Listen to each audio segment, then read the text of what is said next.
Okay, so basically what we're doing here is we're using the ground like a giant sponge for temperature. Exactly right.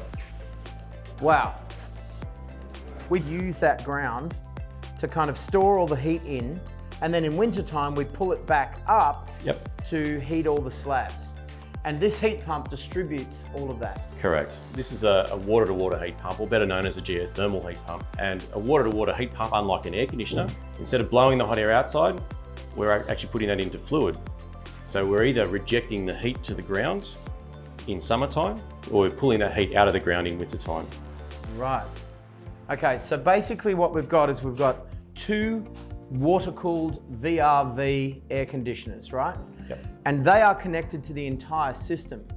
And when those air conditioners need to reject heat, they use the geothermal probes to reject the heat into the ground 120 meters down. Correct. For a rainy day, because we might need that heat again in winter. Correct.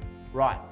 Then the water comes up out of the ground, goes through all the Willy Wonka chocolate factory pipes, into the hydraulic separator. So then what are those two giant tanks over there? What do they do? So this is our buffer cylinder, or thermal store, call it a thermal battery if you will. Off this we'll be doing your underfloor heating and distributing for your pool heating. Right. So they can be sat there at a fixed temperature and you just load that up day after day. You'll always have heat on tap because functionally you can service that from your solar. And what about this one? This unit here is a hot water system. But not a conventional hot water system as you know it, in that you've got 800 litres of stored water. This is stored water much like a buffer cylinder. So it's a thermal store, again it's a thermal battery with an instantaneous coil running through it. So you've got your potable showering water running through it in a coil that heats instantaneously to give you unlimited hot water for the calorific value of the system. Wow. And we get that for free? When this system is doing heating, with the de-superheater function, it can be basically giving you free domestic hot water. How good is that?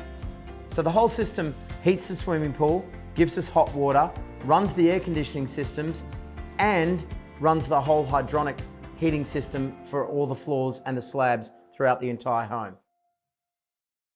This is genius. It's an awesome system, isn't it? Because we're not wasting any energy. We're not wasting heat, we're actually just storing it in a giant sponge that just happens to be the earth. It gives you the advantage of waste heat recovery.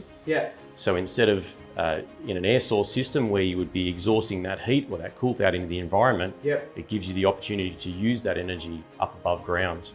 So in the instance that you've got cooling demand in summertime, you can throw that heat into the pool, or you can start to heat your hot water. Incredible. And so we went out and visited your home, your family home. Wow.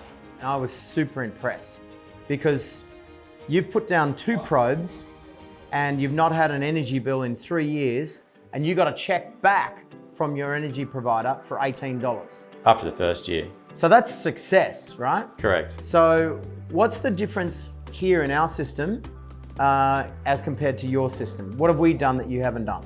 It's functionally the same system. You know, we're still rejecting heat to the ground. My system does heating, cooling and hot water all out of the one device. But in large homes, doing chilled water recirculation is not always the feasible option. So that's why you've gone with a water-cooled VRF system, which allows you to distribute that cooling throughout the house in small bulkheads. Right. So in a nutshell, with the 15 kilowatt system in solar on the roof, and you're talking about a 45 kilowatt system down here, we've got more than enough to heat, cool and run the house and be grid independent. So combined with the solar at 15 kilowatts with a peak draw in the plant room of 8-9 kilowatts, you've got ample power to then supply all of your heating, cooling, pool, hot water needs and the house. So you can be basically grid independent. It's incredible. Whoever thought of this is a genius.